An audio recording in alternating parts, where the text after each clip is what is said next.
안녕하십니까. 통일전망대 김필국입니다. 안주희입니다. 이제 사흘만 지나면 설입니다. 오미크론 변이 확산 때문에 마냥 즐거워하긴 어렵겠지만 그래도 설은 민족 최대의 명절이죠. 네, 설날에 받았던 세뱃돈으로 가방 같은 학용품을 샀던 기억도 있는데요. 요즘 북한은 특히 학용품 생산에 박차를 가하고 있답니다. 책가방이며 연필을 만드는 공장 소식도 연신 방송하고 있다는데요. 박채린 기자, 최근 북한 매체 동향부터 살펴볼까요? 네, 북한 방송은 올 초부터 각지의 학용품 생산 소식을 집중 보도하더니 이번 주부터는 매일 주요 뉴스로 전하고 있는데요. 서나무 학용품 공장에서 학용품 생산에 총력을 집중하고 있습니다. 평양 가방 공장에서는 학생들과 학부형들의 의견을 종합하면서 부족점들을 하나하나 퇴치해 나가고 있습니다. 김덕훈 내각총리도 평양 일대의 각종 학용품 생산 공장을 현지 지도했습니다. 당중앙의 숭고한 뜻을 높이 받들고 아이들과 학생들에게 질 좋은 학용품을 마련해주는 데서 맡겨진 책임과 본분을 다해 나갈 때 대해서 강조했습니다. 내각 총리까지 현지 지도에 나서고 학용품 생산에 정말 총력을 기울이는구나 하는 생각이 듭니다.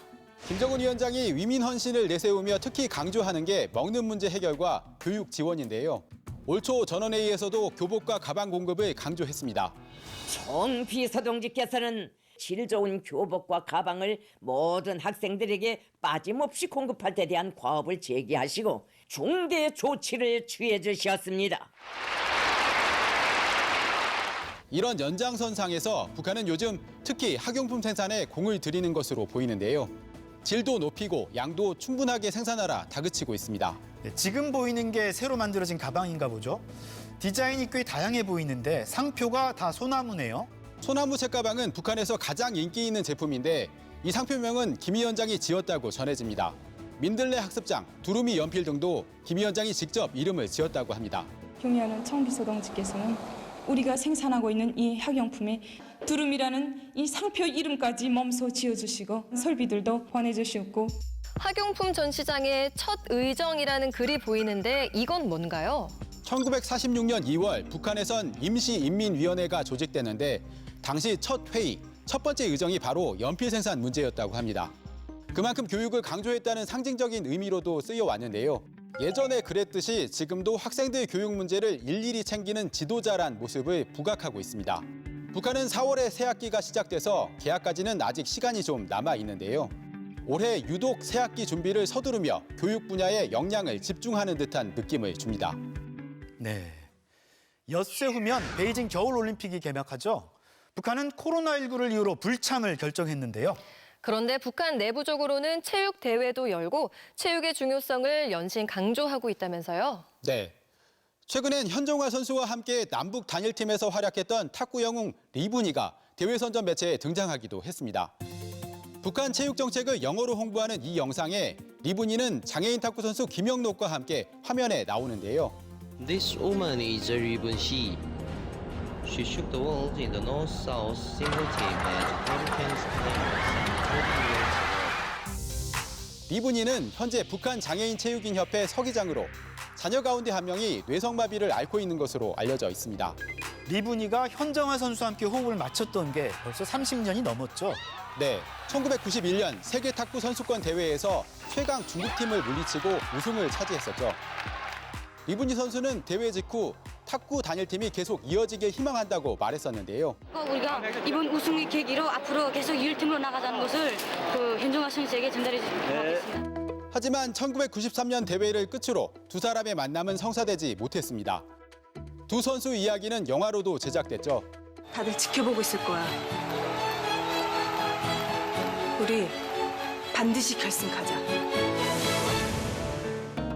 현정화 선수는 그 뒤 두 차례 방북도 했고요. 둘 다 지도자로 활동했던 만큼 국제대회에서 제외할 거란 기대도 있었지만 만남은 번번이 불발됐습니다. 보려고 했는데 못 보고 만나고 싶다고 그러는데 만나려고까지 했는데 안 만나지고 자꾸 그러니까 북쪽에다가 나 이산가족 하나 남겨놓고 온 듯한 그런 느낌? 감동적이었던 단일팀 이야기 저도 기억나는데요. 외국어로 북한 체육의 우수성을 홍보할 만큼 북한이 체육의 중요성을 꽤 강조하는 것 같습니다. 네, 얼마 전에는 우리의 전국 소년체전에 해당하는 소백수상 청소년 학생 체육대회도 개최됐고요. 시 군을 거쳐 더 예선 경기들에서 우승한 학교 종목별 존문화체육서적원들이 18개 종목의 경기들에서 승부를 가르게 됩니다. 방송과 신문에선 계속 체육 부문의 발전을 강조합니다. 세계적인 수준에 있는 종목의 국가대표 역량을 보존 강화하고 기술을 한 단계 끌어올려야 한다. 체육을 과학화해야 한다며 기술을 부단히 연마할 것을 주문하기도 합니다. 코로나19 등의 이유로 국제대회에 나가진 못하지만 언제든지 성적을 낼 수 있게 실력을 유지하라는 뜻으로 읽힙니다. 이런 가운데 북한은 또 미사일 시험 발사를 했군요. 네, 지난 25일 순항미사일을 쏜 데 이어 27일에도 지대지 전술 유도탄을 발사했습니다. 김 위원장은 이번 발사는 참관하지 않았는데요.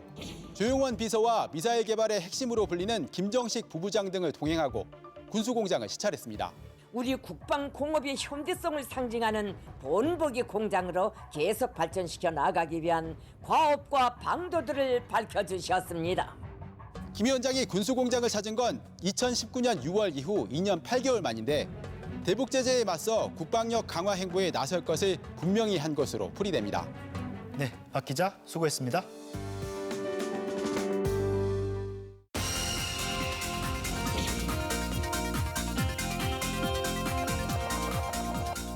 북한에선 요즘 과거 우리나라 새마을 운동을 연상시키는 농촌 진흥, 농촌 발전 운동이 한창입니다.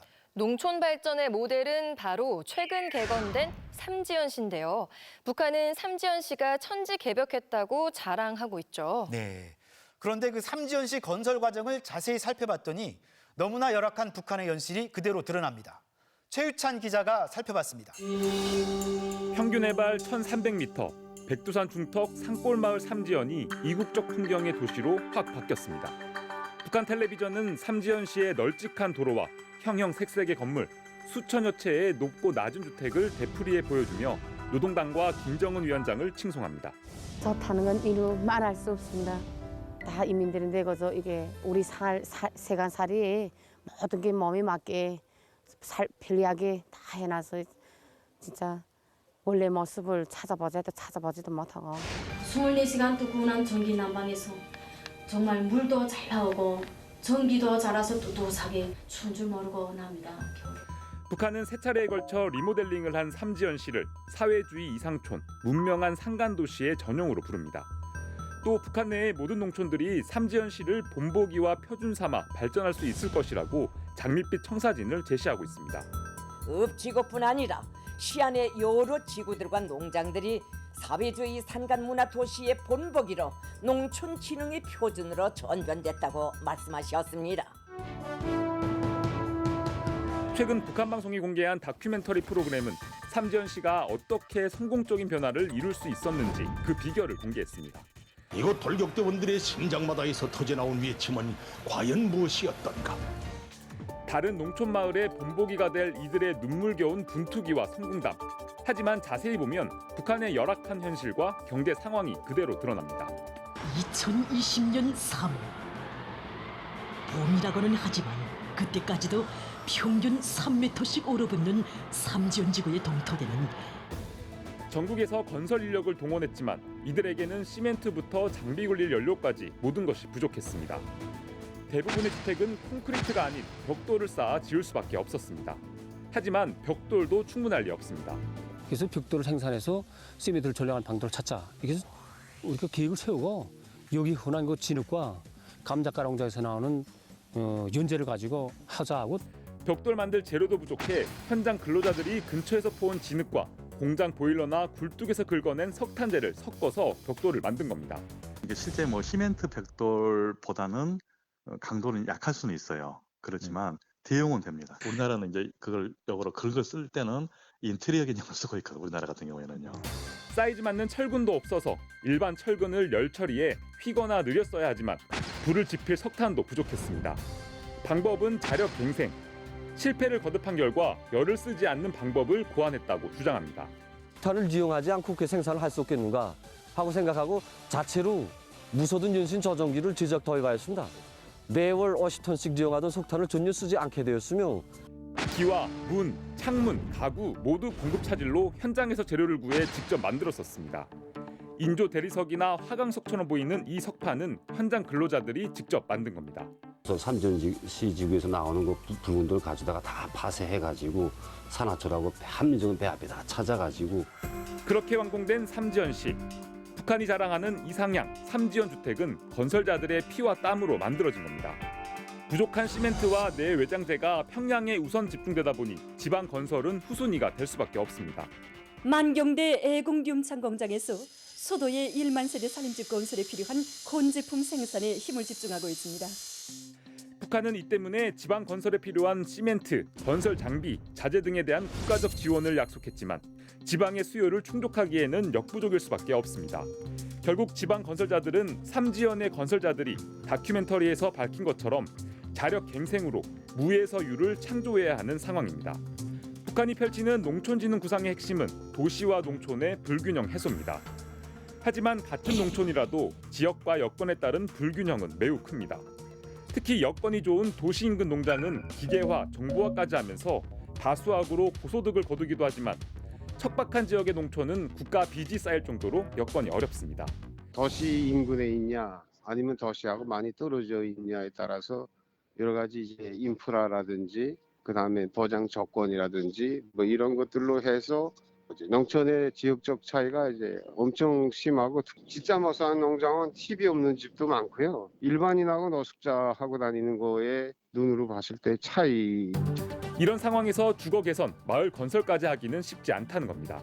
노동자층이 많기 때문에 두텁기 때문에 인력을 조달하는 것이 조금 유리합니다. 군 같은 경우에는 사실 사람이 너무 적어요. 농촌의 인구가 너무 적기 때문에 그 농촌 인구가 건설에 동원된다? 결국엔 동원이 돼서 농촌을 어떻게 이제 개선을 한다라고 하는 거는 굉장히 어려운 일이다. 북한은 식량 증산과 농촌진흥에 사활을 걸고 기존의 농업성 부서를 농촌 관련 전 부서를 통합하는 농촌위원회로 확대 편성했습니다. 농촌의 삶을 개선시켜서 지방이 변하는 새 세상을 열고 이번에는 기어코 누구나 흰쌀밥에 고깃국을 먹으며 기와집에서 살게 해주겠다는 북한의 약속. 하지만 그 약속을 이루기 위해서는 삼지연시의 건설자들처럼 주민들 스스로 피와 땀으로 자력갱생해야 하는 고달픈 현실의 벽을 넘어야 합니다. 통일전망대 최유찬입니다.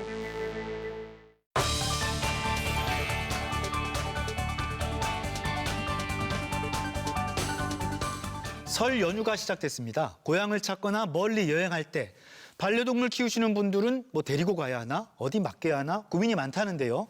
북한에도 반려견 문화가 있을까요? 북한이 궁금해서 알아보겠습니다. 네, 함께 하실 두 분입니다. 어서 오세요. 안녕하세요. 안녕하세요.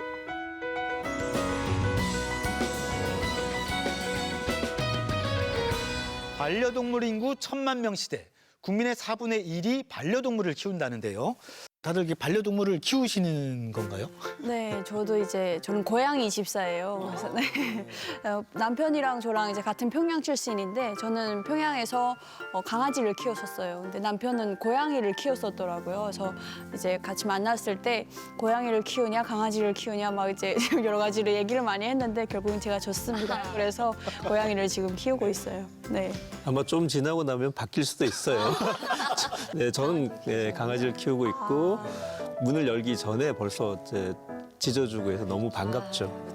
네, 집에서 따뜻함을 개에게 느끼고 있는 게 조금 안타깝긴 하지만 굉장히 반갑습니다. 아무도 반겨주지 않지만 강아지는 반겨주죠. 그렇죠, 그렇죠. 네. 아니, 북한에서 강아지를 키웠다는 이야기는 처음 듣는데 그럼 품종이 뭐였나요? 혹시 집안에서 키우셨나요? 네, 집안에서 키웠어요. 저희가 아파트에 살았었고 이름이 별이라고 했었거든요. 그리고 말티즈 강아지였어요. 근데 그게 말티즈라는 거는 제가 나중에 남한에 와서야 알게 된 거고 북한에 있을 때는 하얗고 작고 복슬복슬한 그런 강아지 그냥 이렇게 얘기를 했었어요. 네, 북한에도 강아지 키우는 문화가 있지만 인식은 우리하고 조금 다른 것 같긴 합니다. 네, 북한 코미디에서는 이런 내용을 방송을 하기도 했는데요. 한편 정신없이 걸어가는 두 주정배임. 2보 전진 3보 후퇴하면서 철길을 따라 나갑니다. 개어 상점? 우리나라에 이다우 상점생이? 우리 국경 넘어 어디라는? 저기 어디 개어 상점이요? 뚜개어 상점 아니요? 뚜자 수리하려고 내려놨겠대 아마. 그러니까 뜨개옷 상점이라는 간판에서 뜻자가 빠졌으니까 네. 이 개옷 상점이라고 읽은 거죠. 그러니까 북한에는 개옷 상전이 없으니까 이거 뭐 탈북한 거 아닌가 뭐 이런 식의 유머인데요. 북한에 계실 때 이런 영상 보신 적 있죠? 네, 많이 봤죠. 이분은 워낙 유명한 분이시고 또 이분이 했던 그 아까 그 개옷 상점 이것도 들으면서 엄청 웃었었어요. 뭐 강아지한테 상속을 한다 막 이런 것도 자본주의에서만 가능한 일이다 이런 식으로 많이 비판을 했던 그런 책도 봤었습니다. 그 대표적으로 자본주의 체제와 사회주의 체제를 비교할 때 나왔던 것 중에 하나가 여성들이 개를 이렇게 안고 있고 값진 것을 먹이는데 노동자들은 헐벗고 굶주리고 있는 모습들을 보여주는 것이 가장 많이 활용됐었던 것이고요. 대체로 개를 키운다는 것은 사람보다 못하는 노동자들과 대비되는 지주, 자본가들의 모습을 비판하는 걸로 많이 묘사가 됐습니다.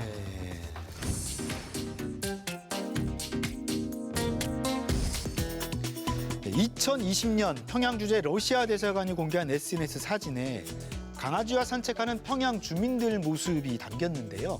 이 사진만 보면 우리와 크게 다른 것 같진 않거든요. 그러게요. 한국과 가장 다른 점은 무엇인가요? 처음에는 뭐 심장 사상충 주사를 맞춰야 된다 그래서 강아지가 아플 수도 있구나 그런 얘기를 이제 한국에 와서 처음 느껴봤던 것 같아요. 그리고 또 그런 거 있잖아요. 가족처럼 이제 생각을 하면서 엄마 아빠 얘기를 하고 처음엔 좀 미쳤나 생각을 했어요. 내가 나온 애도 아닌데 왜 내가 엄마라고 하지? 막 그랬는데 지금은 제가 그러고 있습니다. 네. 북한에서는 이런 뭐 반려견보다는 이제 애완 이런 용어를 좀 많이 쓰고 있고요. 애완이라고 하는 것은 좋은 완구, 가지고 놀 것이라는 의미를 좀 담고 있지 않습니까? 대체로 보면 1980년대를 지나면서 이렇게 동물에 대한 또 애완에 대한 인식이 사람들에게 정서적으로 좀 도움이 된다는 쪽으로 바뀌게 됐었고 지금은 평양을 중심으로 해서 이렇게 애견 문화도 많이 볼 수가 있습니다. 북한에서 애완용 강아지를 어떻게 키우는지도 궁금한데요. 남한에서도 공개됐던 북한 영화 우리 집 이야기를 보면 거기 뭐 마당에서 개를 키우더라고요. 아저씨는 누구나요? 어디 너희들이 한번 알아맞혀 보렴. 지강사 아저씨구나. 냄새가 나요. 샘물 냄새. 이것 봐라요. 딸딸이도 짖지 않는 거. 그래, 제강사 아저씨다. 영화 속의 집은 주택이잖아요. 그래서 이제 마당에서 키우는 건데 애완용 강아지는 외국에서 온 강아지다 이런 인식이 있어가지고 확실하게 집안에서 키워야 된다. 네, 또 이런 차별점이 있어요. 그래서 저희 아파트에 애완용 개를 키우는 집들도 보게 되면 다 집 안에서 키웠었어요. 그리고 밥을 그냥 저희가 먹던 밥에다 이제 국을 말아서 이렇게 주기도 하고 뭐 뼈다구가 있으면 뼈를 주기도 하고 소세지 잘 사는 집들은 소세지를 주기도 합니다. 그럼 몰티즈 이런 외래종 강아지는 어떻게 구하셨어요? 저희 삼촌이 고려호텔 외야식당에서 일을 하셨거든요. 그래서 외국의 문물을 빨리 받아들일 수 있는 곳에서 일을 하시다 보니까 그런 애완견 관련해서도 빨리 접하신 것 같아요. 그래서 5마리 낳았는데 1마리 가져가라고 하셔가지고 그렇게 해서 데려다 키웠었어요. 그리고 또 제 친구는 이제 중앙동물원에 그 선물용으로 들어오는 강아지들이 많잖아요. 근데 그런 애들이 또 새끼를 낳을 거잖아요. 그러면 뒤로 이제 그 관리사들이 몰래 빼돌려가지고 팔아먹기도 해요. 그래서 막 한 마리에 리트리버였는데 한 마리에 $10에 주고 샀다 막 이런 얘기를 하기도 했었어요. 애완용 개 키우기 유행을 반영하듯이 중앙동물원의 외래종 강아지를 소개하는 프로그램도 나왔는데요. 말티즈를 일명 비숑 말티즈라고도 합니다. 매일 눈 둘레를 닦아주어야 하며 특히 모기를 먹인 다음에는 주둥이 주변을 꼭꼭 닦아주어야 한다고 합니다. 북한에서 이런 애완용 개는 조금 전에 영화에서 본 똘똘이, 토종견과는 구분하는 거죠.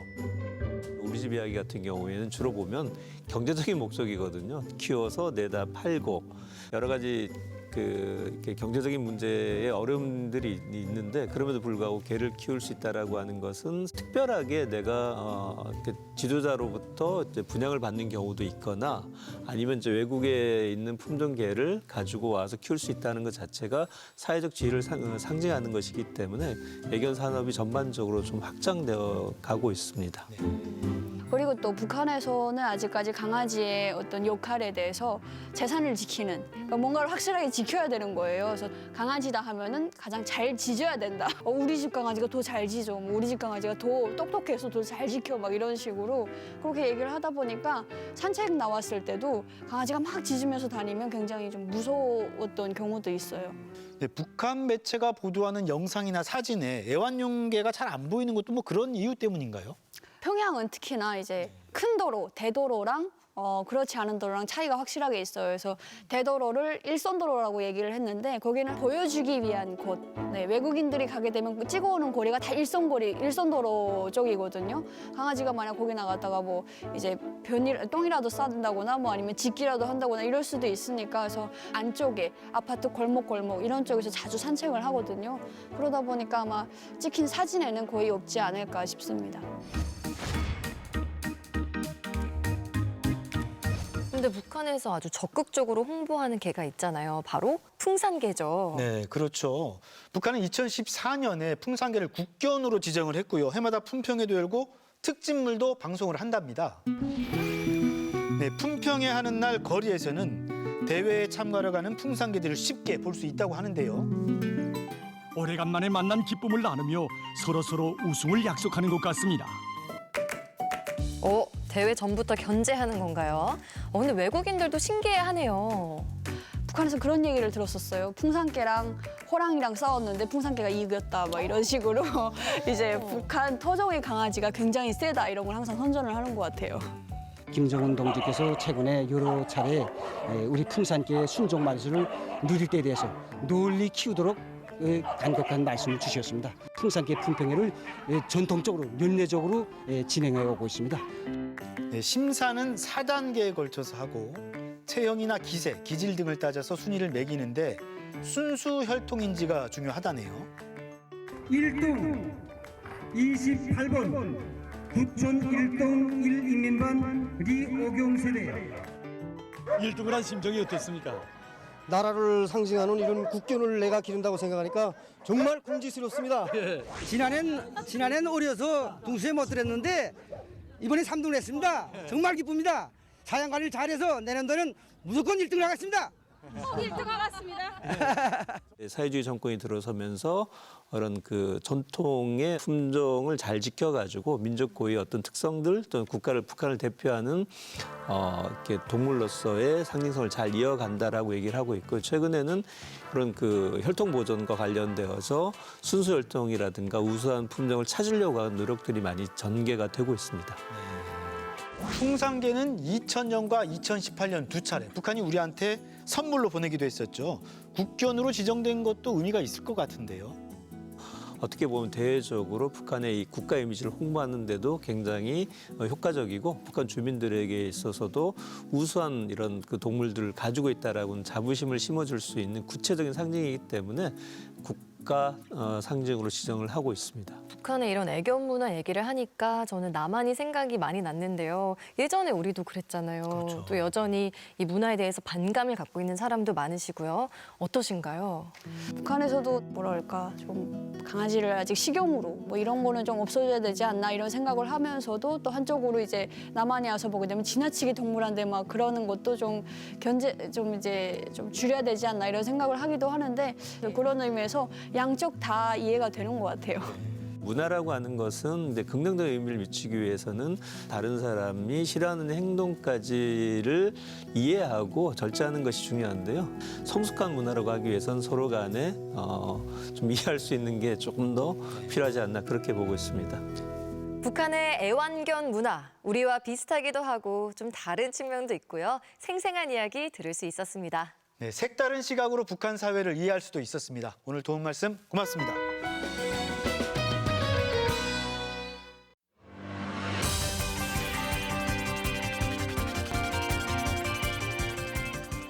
우리나라를 상징하는 동물, 바로 백두산 호랑이죠. 북한에선 조선범이라 부르기도 하는데요. 북쪽으론 만주나 러시아 극동에 이를 만큼 넓게 분포했고 한반도 전역에 걸쳐 서식했었다죠. 네, 한반도 남단의 섬 진도에도 불과 100년 전까지만 해도 이 백두산 호랑이가 살았다고 합니다. 호랑이가 섬에는 어떻게 갔을까요? 이민년을 맞아 백두산 호랑이의 흔적을 찾아가 봤습니다. 이상현 기자입니다. 서울 강남의 한 오피스텔에 있는 조그마한 공간. 실향민 2세인 40대 사진작가의 작업실인데요. 수년간 백두산 호랑이의 흔적을 추적하며 관련 자료를 수집하고 호랑이 사진 등을 촬영해왔다고 합니다. 사람이 오가는 게 막힌 것처럼 이제 동물들도 어느 정도 제약이 있다고 생각을 하거든요. 이제 그런 것들이 어떤 상상 속에서나마 좀 연결이 되고 좀 자유롭게 오갈 수 있는 날을 좀 상상할 수 있지 않을까. 책상 위에 펼쳐진 옛 사진 사이로 유럽에서 구했다는 오래된 책 하나가 눈에 띄었습니다. 1915년 한 영국인 사냥꾼이 런던에서 출판했다는 아시아와 북미에서의 수렵. 특히 시베리아 호랑이, 만주 호랑이로도 불린 백두산 호랑이를 설명한 부분에선 주목되는 문구가 있었습니다. 나의 성공적인 사냥은 한반도 남서쪽 모퉁이에 있는 목포라는 개양장에서 남동쪽 일직선으로 30마일 정도 떨어진 진도에서 이뤄졌다. 1900년대 초반 전남 진도에서 4마리의 호랑이를 목격했고 이 중 2마리를 잡았던 경험을 당시 사진과 함께 실어놓은 건데요. 지금까지 구체적인 설명이 명시된 것 중 가장 오래된 한국 호랑이, 백두산 호랑이의 사진으로 추정되는 것입니다. 한반도의 최서남단, 그것도 바다 건너 섬에서 발견됐다는 백두산 호랑이. 그 사진 속 이야기를 따라 한반도에서 3번째로 큰 섬, 진도로 향했습니다. 진도의 동남쪽으로 내려가면 나타나는 한 해변. 한국판 모세의 기적으로 불리는 곳입니다. 지금 이곳에서 저 멀리 보이는 섬 모도까지의 거리가 2.8km에 달한다는데요. 매년 봄이 되면 이 바닷길이 가장 크게 열린다고 해서 신비의 바닷길로 불립니다. 호랑이가 많아 옛 이름이 호동리였던 이곳 회동리 사람들이 호랑이 침입을 피해 모도로 피신했을 때 미처 따라가지 못했던 뽕할머니의 기도로 바닷길이 열렸다는 전설이 내려오는 곳. 여러 기념상과 체험관이 설치돼 있고 바닷길이 열리는 봄엔 인파로 가득한 축제도 열립니다. 관광객들이 오시면 꼭 들리는 1번지 관광지로 물이 갈라지는 장면을 스토리텔링과 함께 뽕할머니하고 또 회동마을 이렇게 볼 수가 있겠습니다. 이런 이야기가 보여주듯 진도엔 100년 전까지만 해도 호랑이가 많이 살았다고 합니다. 조선 초기 말 공급을 위한 구경 목장이 진도에 조성되자 육지의 호랑이들이 먹이를 찾아 헤엄쳐 건너온 거라는데요. 호랑이는 원래 수영에 능숙하고 산속보다는 먹이가 많은 저지대 습지를 더 좋아한다고 합니다. 이렇게 수백 년간 호랑이들과 함께 해온 탓에 진도 곳곳엔 아직도 호랑이와 관련된 전설과 지명들이 숱하게 남아 있습니다. 전체적으로 지금 진도에서 나오는 그 구전되는 호랑이 이야기가 한 30가지 정도 돼요. 그래서 이제 올해는 그걸 묶어야겠다, 이 스토리를 구전을 묶어야겠다 지금 생각하고 있는데 옛날 호랑이가 그렇게 많았어. 호랑이 굴도 곳곳에 남아 있다는데요. 그중 하나를 찾아가 봤습니다. 진도의 상징 진돗개를 볼 수 있었던 향동리. 이 마을 주민과 함께 과거 범골이라고도 불렸다는 인근 야산을 올라가 봤습니다. 할머니 말씀 들어보면은 막 그냥 그 들리에 가서 일을 하는데 호랑이가 나오면 그냥 그 저 논이나 밭 그 뭐랄까 그 웅덩이 어덩덩이라 하거든요. 그 이제 그 저 바다하고 바다 사이를 거기 엎지면 막 호랑이 넘어가고 막 그랬다는 그런 이야기를 많이 들었죠. 그러니까 엄청 호랑이 많이 살았다는 거예요. 그러니까. 산 중턱쯤에 다다르니 남쪽으로 나 있는 비좁은 굴 하나가 모습을 드러냅니다. 들어가 보니 과거 호랑이가 새끼를 넣어 키웠다는 틈이 눈에 띄었고요. 새나 살쾡이, 멧돼지 같은 야생동물의 흔적이 이곳저곳에 산재해 있었습니다. 혹시 여기는 호랑이 굴이라고 알고 있었죠, 이제. 어렸을 때도? 예, 그러지만 여기 이제 음습하고 그러니까. 들어오진 않고. 예, 무서우니까 안 들어왔죠. 호랑이굴 옆쪽으로 가니 안으로 이어져 있는 커다란 굴 2개가 나타났는데요. 이곳에선 최근까지도 무속 행위가 이루어지고 있음을 알 수 있었습니다. 이 호랑이굴을 떠나 이번엔 호랑이 마을이란 곳을 찾아가 봤습니다.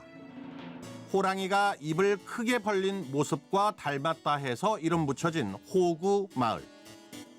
마을 입구엔 용맹스러운 모습의 호랑이 조각상이, 담벼락엔 귀여운 호랑이의 모습이 그려져 있습니다. 옛날 호랑이가 민가에 내려오면 진돗개가 도망가도록 만들었다는 개구멍의 흔적을 볼 수 있었던 한 집에선 1920년대, 100년 전 얘기도 들을 수 있었습니다. 할머니가 여름에 이렇게 마루에서 누워서 있는데 개가 이렇게 발을 건드렸다니까 개가 오라니라고 하지 마라 하는데 내가 물어보고 도망가서 발가락이 이렇게 올라가 버렸어. 이 발가락이. 친할머니가? 우리 친할머니가 그래갖고 호랑이도 못 물어가는 할머니 여자라고 건들고 웃었지. 백두산에서 백두대간을 타고 진도까지 내려갔던 범, 한국 호랑이. 제가 호랑이였어도 진도가 참 살기에 괜찮았을 것 같아요. 그러니까 호랑이가 뭐 한반도 전역을 오가면서 살았지만 이제 진도가 따뜻하고 또 상대적으로 완만하고 뭐 잘은 모르지만 먹을 것도 풍부했을 것 같고. 한민족의 표상, 백두산 호랑이의 흔적은 한 세기가 지난 지금까지도 한반도를 관통한 국토의 끝자락에서 그렇게 살아 숨쉬고 있었습니다. 통일전망대 이상현입니다.